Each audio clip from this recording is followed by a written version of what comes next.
Nós temos ao telefone o contato com o deputado estadual pelo Partido dos Trabalhadores, Valdeci Oliveira, que costumeiramente tem contato com a nossa comunidade, né? E já fazia algum tempo que a gente não conversava aqui na programação, mas a sua assessoria entrou em contato conosco na semana passada, colocando-se à disposição para falar um pouquinho sobre as atividades e, é claro, especialmente esses temas mais debatidos agora nesse momento, o pacote do governo do Estado que está na Assembleia, a reforma da Previdência, essas questões aí que atingem o país como um todo, inclusive nós por aqui. Deputado Valdeci Oliveira, bom dia, como é que está o senhor? Tudo bem, deputado? Bom dia, Miguel Neto, bom dia a todos os ouvintes, bom dia a todos o programa Variedades. É um prazer muito grande, mais uma vez, falar aí aos ouvintes da Rádio Tupã. Na verdade, estamos aqui em Porto Alegre, né, Miguel, nesse debate direto sobre a questão do pacote, que na verdade, tem assim, uma preocupação muito grande. Houve toda uma articulação do governo para tentar, inclusive, de uma forma, na nossa avaliação, atropelar a Assembleia e tentar começar a votar o pacote hoje. Ainda bem que todos os momentos foram feitos e nós acabou não saindo. Deve voltar a esse debate a partir da semana que vem, possivelmente na terça-feira.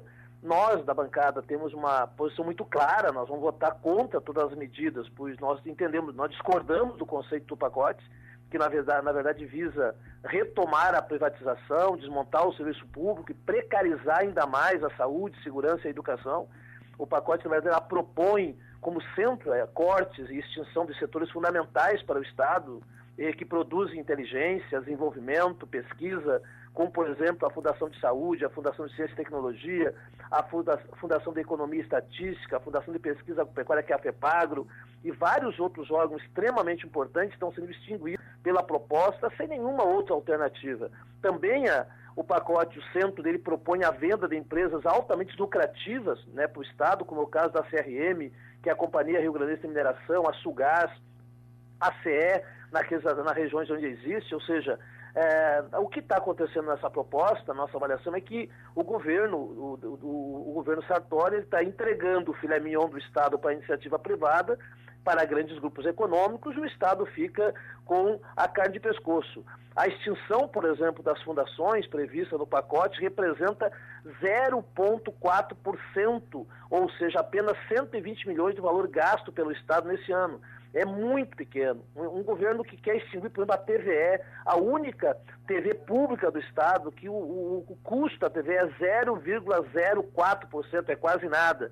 Então, esse pacote representa, além de tudo, um ataque violento aos direitos dos trabalhadores, pois visa pedalar 13º, alterar, inclusive, a data de pagamento, demitir mais de 1.200 funcionários. Olha, que presente de Natal, final de ano, um governo apresentando essa proposta. Então, nós estamos fazendo todo o debate aqui, tentando, logicamente, ser contra, porque isso não é por acaso, essa é uma receita que nós já conhecemos, que começou lá no governo Brito, que não apresentou nenhum resultado concreto para resolução dos problemas econômicos do Estado, que privatizou, que tirou direitos, mas que nada foi encaminhado concretamente. Já há 30 anos atrás, quando o Simão assumiu o Rio Grande do Sul, ele disse em manchete do Estado, no jornal estadual, que recebia o Estado com as finanças em calamidade, que tinha que, na verdade, enxugar o Estado e diminuir a máquina pública. Tudo isso foi sempre uma receita, né, do governo, dos PMDB que estão no governo e nunca resolveram. Então nós estamos aqui fazendo um debate muito sério, entendemos se o Estado quisesse realmente combater e trazer resoluções, eles tinham que apresentar outras medidas alternativas, e nós propomos várias vezes que o pacote não apresenta nenhuma proposta sobre o combate à sonegação, que só nesse ano, conforme dados da Associação dos Fiscais do Rio Grande do Sul, já representam uma perda de 6,4 bilhões de reais só de sonegação. Não propõe, por exemplo, a extinção do Tribunal de Justiça Militar, que gasta 40 milhões por ano e que não tem nenhuma função. Não apresenta nenhuma proposta para rever e fazer uma revisão dos incentivos fiscais que o Estado hoje dá de 9 bilhões, ou seja, 3 vezes o valor do déficit do Estado. Então, se fizessem algumas adequações, combater a sonegação, o Tribunal de Justiça e rever alguns incentivos fiscais, resolveria a situação financeira do Estado. Mas não. O discurso é outro. Nós já vimos em 2015 o Sartori fazendo o pacote do aumento do ICMS, né, da diminuição do pagamento RPV, e a crise do Estado não foi amenizada. O dinheiro arrecadado, na verdade, vai para outras coisas que não sei bem aonde, entre elas grandes quantidades de volume de recursos para os grandes veículos de comunicação do Estado, para justificar a situação do Estado e, logicamente, tentar justificar o pacote. Então, nós estamos fazendo um movimento muito forte, as bancadas de oposição e outros deputados de vários partidos estão muito temerosos e nós achamos que a partir de terça-feira aqui será um grande debate. Lamentavelmente, há um aparato de segurança pública aqui absurda no entorno da Assembleia e dentro da Assembleia, como nunca teve. Enquanto a marginalidade está nas vilas, nas ruas, assaltando, matando, aqui nós temos a Assembleia sitiada de brigadianos, aqui dentro de Blue Boy, tudo quanto é lugar, para evitar que a população se manifeste contra esse pacote, que nosso ponto de vista é o enxugamento do Estado para precarizar ainda mais o serviço prestado pela sociedade. É a mesma linha do governo federal, dos pacotes da PEC 55, que acaba congelando por 20 anos a questão da saúde, da reforma da Previdência, que teria um longo capítulo que nós tínhamos que falar, porque o povo vai ter que trabalhar até os 70, 80, 90 anos para poder se aposentar. Ridículo, absurdo também a reforma da Previdência. É a mesma linha do governo federal, do governo estadual, que estão alinhados nessa visão de enxugar o Estado, de acabar com os direitos e precarizar o serviço que o povo precisa. Sim. Deputado, me parece que o modelo brasileiro de estados não está funcionando. Nós temos o Rio Grande do Sul, o Rio de Janeiro, Minas Gerais, decretado calamidade financeira. Demais estados brasileiros, alguns em situação razoável, mas nada confortável. E também é muito comentado de que o Brasil é o país que mais cobra impostos no mundo. O senhor fala em combater a sonegação e diminuir incentivos fiscais, o que aumentaria a carga de impostos ainda. Esse argumento de que o brasileiro paga muito imposto, especialmente o setor produtivo, o senhor concorda ou não? Não, primeiro que eu acho que é o seguinte, nós temos que fazer uma profunda reforma tributária.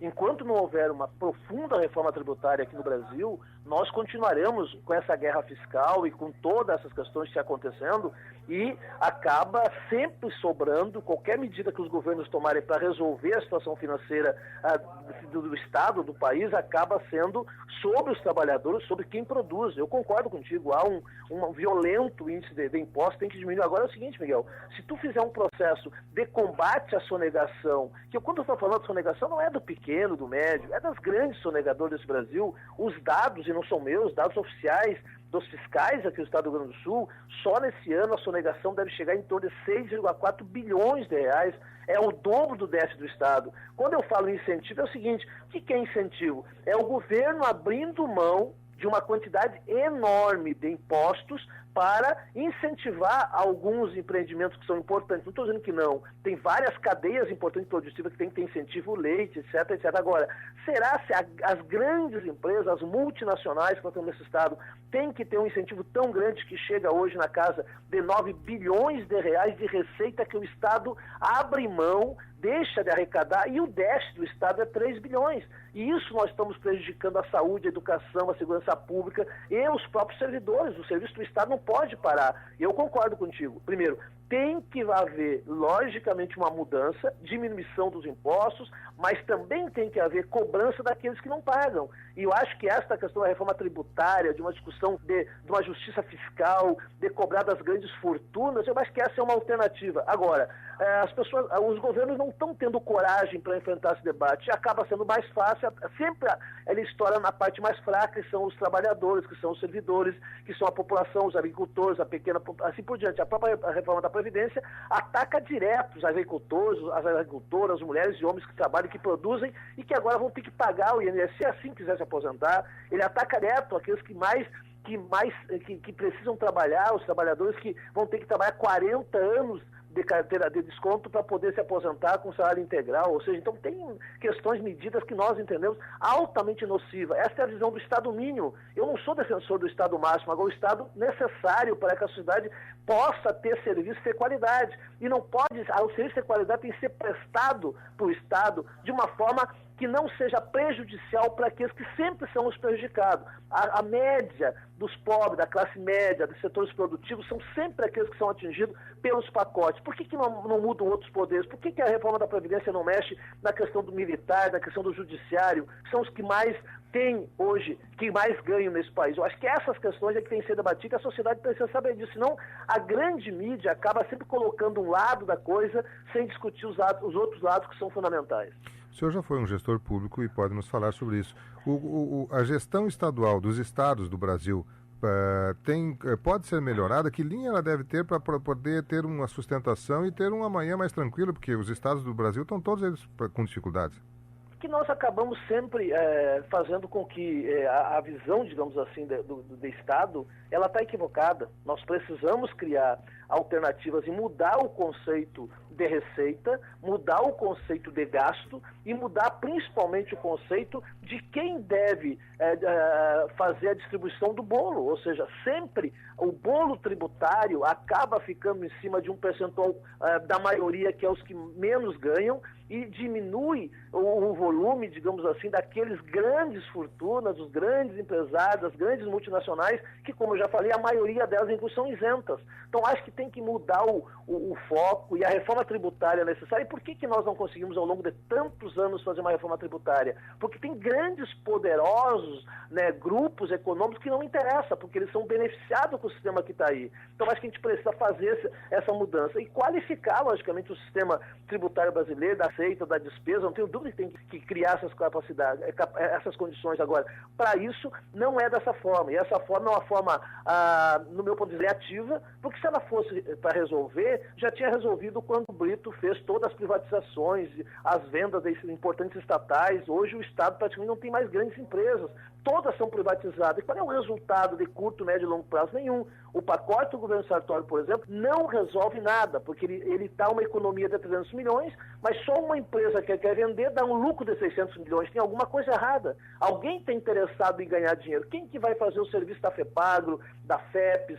O Estado vai acabar com a sua inteligência, com a sua pesquisa, com o seu desenvolvimento, que é fundamental. Então, eu acho que acabar com o Estado não é o melhor caminho. Nós temos que criar alternativa. Para isso, nós temos que fazer uma série de mudanças que, lamentavelmente, não se consegue até então. Deputado, quero agradecer a sua atenção conosco aí, nos colocamos à disposição em outros momentos e deixar o nosso microfone à sua disposição, se há algo mais o senhor gostaria de colocar nesse instante aos ouvintes da Tupã. Então, só assim, Miguel, quero primeiro agradecer, lógico, chamar a atenção de todos os servidores públicos do Estado do Rio Grande do Sul, professores, enfim, de que a situação aqui é dura, é tensa, difícil. Nós vamos trabalhar muito na terça-feira, porque o pacote ele amplia a retirada de grandes direitos importantes e conquista do servidor desse Estado. O servidor do Estado não pode ser mais precarizado e mais uma vez atingido, né, por políticas de governo que, no nosso ponto de vista, não ajuda, mas vamos trabalhar muito, vamos tentar fazer uma grande mobilização aqui em Porto Alegre a partir de segunda a terça-feira para tentar pelo menos evitar o pior. Certamente algumas matérias serão aprovadas, mas a grande maioria daquelas que são prejudiciais aos trabalhadores, nós vamos lutar muito para que não seja aprovado. No mais, quero agradecer muito a você, o teu espaço, a Rádio Tupã, desejar, já que a gente está chegando também no final do ano aí, um Feliz Natal e que a gente possa ter, Miguel, com muita sinceridade, um 2017 bem melhor do que o 2016. Sem dúvida. Deputado, um abraço, até uma próxima oportunidade. Um abraço a todos e a todos os ouvintes. Muito obrigado e bom dia. Igualmente. 10 horas e 4 minutos, deputado Valdeci Oliveira, deputado estadual pelo Partido dos Trabalhadores, que nos solicitou, a sua assessoria na semana passada, nos solicitou um espaço, colocando-se à disposição para comentar, e nós agendamos aí para o dia de hoje, e lhe ouvimos, então, agora ele falando ao vivo lá desde a Assembleia Legislativa. Nós vamos ao intervalo comercial, eu já retorno com o seu programa Variedades, programa esse que tem o patrocínio de Delta Sul. A alegria do Natal está na Delta Sul, lá você tem, por exemplo, uma piscina Mor de 9.000 litros por R$ 47,90 mensais na Delta Sul.